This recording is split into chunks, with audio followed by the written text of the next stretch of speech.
मुंबईकरांना, ठाणेकरांना, राज्यभरातल्या सर्व मतदारांना धन्यवाद देतो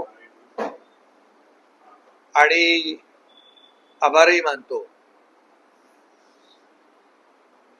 ठाण्यामध्ये आत्ताच माहिती आली मला की 71 जागा शिवसेना जिंकली आहे आणि आता चारची मतमोजणी आहे, म्हणजे 75 जागा शिवसेनेच्या एकट्याच्या होतील आणि शिवसेना भाजप युती इथे आपली आहे. आणि गेल्या वेळेस 67 जागा होत्या, म्हणजे इथे क्लिअर मेजॉरिटी शिवसेनेला ठाणेकरांनी स्पष्ट बहुमत दिलंय. त्याबद्दल मी ठाणेकरांचं मनापासून अभिनंदन करतो, ठाणेकरांना धन्यवाद देतो. खरं म्हणजे एकंदरीत मुंबईकरांनाही मी मनापासून धन्यवाद देतो की मुंबईमध्ये देखील महायुतीला, शिवसेना आणि भारतीय जनता पक्षाला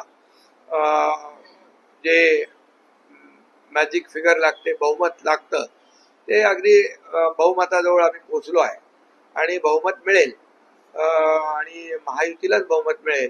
राज्यभरामध्ये देखील सर्व महापालिकांमध्ये मेजॉरिटी महापालिकांमध्ये महायुती चे महापौर होतील आणि एकंदरीत राज्यातलं जर समीकरण पाहिलं, वातावरण पाहिलं, तर महायुतीच्या बाजूचं वातावरण राहिलेलं आहे. आणि ठाणे तर जिंकलं, कल्याण, डोंबिवली, उल्हासनगर, MMR मध्ये देखील महायुतीला चांगल्या जागा मिळालेल्या आहेत. मुंबईत देखील शिवसेनेने चांगली मुसंडी मारलेली आहे, सुरुवात चांगली झालेली आहे मुंबईमध्ये. त्यामुळे मुंबईत देखील भाजप आणि शिवसेना मिळून महायुतीचाच महापौर होईल. मला वाटतं आमचा अजेंडा जो आहे तो विकासाचा अजेंडा आम्ही राबवला. ही निवडणूक आम्ही विकासाच्या अजेंड्यावर निवडणूक लढवलेली आहे.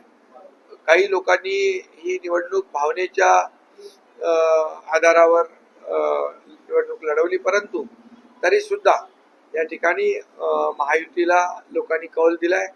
3.5 वर्षातलं जे काही आमचं मुंबईतलं काम, मी 2.5 वर्ष मुख्यमंत्री असताना, आता देवेंद्रजी मुख्यमंत्री आहेत, वर्षभराचा कालावधी आपण पाहिला तर 3.5 वर्षामध्ये मुंबईकरांसाठी केलेलं काम जे आहे, म्हणजे कॉन्क्रीटचे रस्ते, sewerage treatment plant, Balasaheb Thackeray आपला दवाखाना, रखडवलेली थांबवलेली मेट्रो, स्टे दिलेला कारशेड, असे अनेक प्रकल्प जे थांबवले होते त्याला आम्ही चालना दिली.